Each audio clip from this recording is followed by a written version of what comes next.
Good morning guys! Ngayong umaga natapos na tayo magbalot ng mga bayabas natin, pero di pa rin natin totally nabalutan lahat kasi yung iba nasa bandang dulo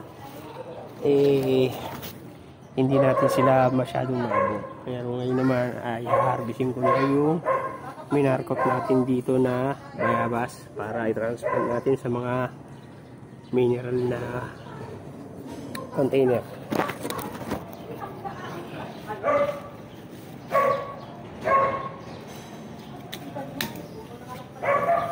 So ayan sila guys,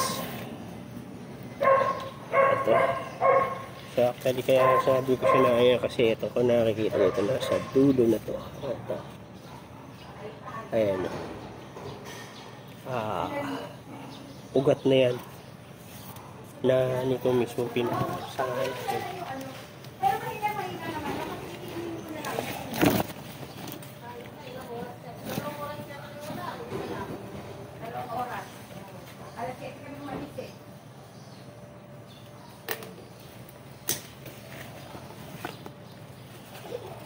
So ito yung pangalawa, ayan o, nakalagit na yung may ugat na siya, yun na nakalabas na.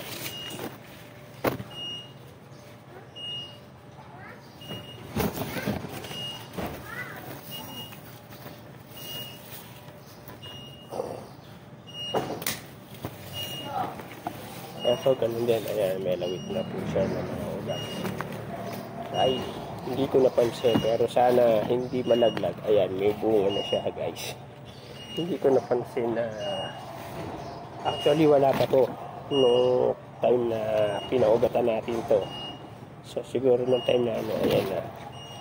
Pero kung ganyan yan, may tendency na ano po siya, hindi po siya malalaglag kasi buhay na siya nung time na ano siya. So ayan, kung nakikita nyo, ayun o, ayan. Nakita nyo ba yun? Ayan guys, ayun sinasabi sa inyo ugat. Ayan o, diba nakita nyo? Ito, sa dulo ng daliri ko. Ayan po, nakita nyo yan. Ayan, ayan, ayan po. So napalabas na yung mga ugat niya at saka ito pa sa kabilang dulo. Ito, nasa dulo rin na aking daliri. Ayan yung maputi. So ibig sabihin buhay na to. So imagine niyo, ayan o, kakaroon na kayo ng once na transplant nyo at nag-stable na siya within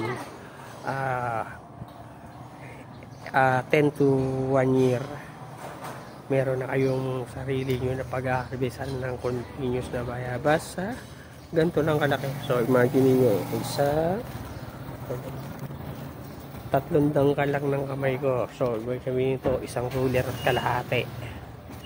O, nataas, meron na kayo pag maganda yung pagka. So actually, ang dami natin rito mga gandang sangay. Pwede pa uling ano, si Marcot. Pero as of now, meron ulit tayong tatlong dagdag. Yung isa may bunga pa. So yan guys, sa magkagusto, marami tayong available na ano, yung naandun stable na kasi ito although buhay na pero hindi pa ganun ka-stable yun, hindi pa nakakapit sa lupa. Kailangan mag-stable siya na nakakapit sa lupa. Yung naandun natin available na 9 pieces na ganito,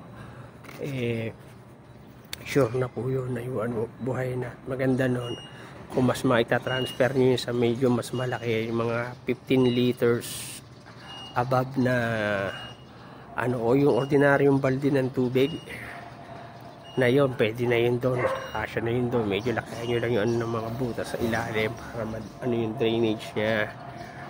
Magkakaroon na kayo ng annually harvest ng mga guapol. So ito po guys, so sana po nagustuhan nyo yung ating video ng pag-harvest natin itong ating mga guapol. Mamaya naman gagawa ko ng video kapag na-transfer ko na to kasi magbubutas muna ako ng mga mineral water na pakante na paglalagyan nito. So maraming salamat sa panonood. Thank you for watching. Happy planting!